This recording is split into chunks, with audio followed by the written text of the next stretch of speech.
We're a huge company and very decentralized. Channel are responsible for their own mobile strategy. This is think about mobile. In other words, this apps, I totally agree with Jesse about the importance of the mobile web. Personally, I think a lot of media companies have gotten a bit distracted by apps. It's all the buzz. But we're increasingly seeing a fragmentation there. It's not just all about iTunes now with Android apps, with carriers having the constant across all these devices. I think there's a figure, something like 82% of people with Android devices perform mobile searches. Actually, two words speak for the importance of mobile web, I think. Search and social, because search is so important. And the other part of it is social. I just saw a statistic the other day. In the past year, or 2009 to 2010, people accessing Twitter via mobile devices increased by 347% of content. If I Twitter a link to an interesting article, or put it up on Facebook, or if a media company has their own Facebook page, or if I'm doing email share, all these web links are going around. You know, increasingly, it's all about side door traffic. Fewer and fewer people are going to the start pages of people.com or NewYorkTimes.com. They're going to an article. So the sites on their mobile device. And we see still that mobile, it's maybe like the internet was about 10 years ago. We launched People in November of 2009. We had a launch sponsor, Samsung. Believe it or not, Samsung did not have a mobile site.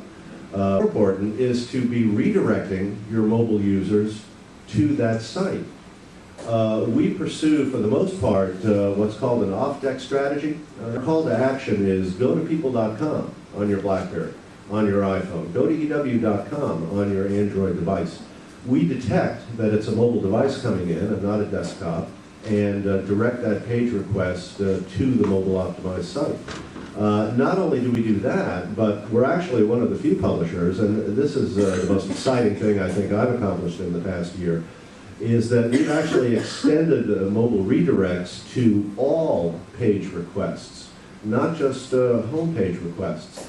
So if I do a search for people, a Google mobile search, and people.com comes up, that's an easy redirect. But let's say we do a search for Lindsay Lohan. Let's say you want to read today's article about Lindsay is back in rehab.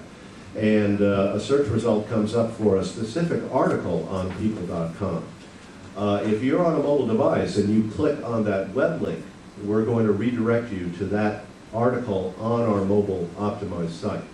And I think that's huge. And that means anybody who tweets that link to that article or puts it on Facebook or shares it by email, anybody else getting that link on a device is going to get the mobile optimized version.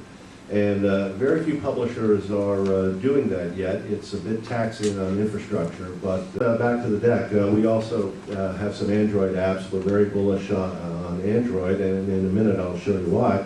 Actually, we're launching a brand new one today, an SI Fantasy Football game for Android.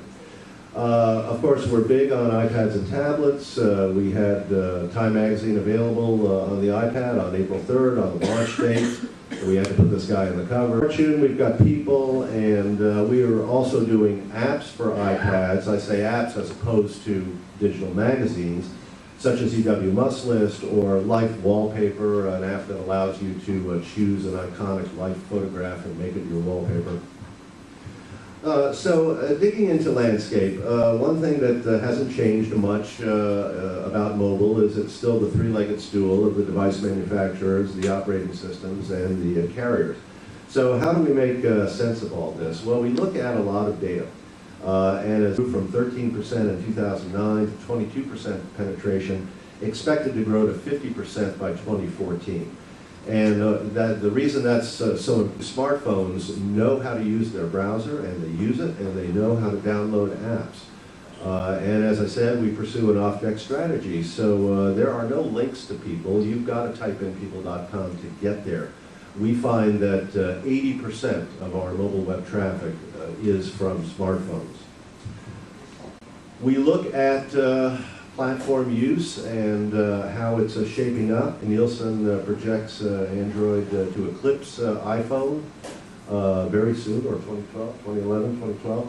I mean, the fact is you have your choice of this operating system on all types of devices, all types of form factors, and all types of carriers. So it's really unstoppable. We see Microsoft has lost subscribers. The red line is Microsoft. You see a little downward trend there. 2009 to 2010. In the U.S., we see a 3% penetration growing to 15%. So we look a lot at demographics. Here we look at age groups. There's a couple of stories that you can see here.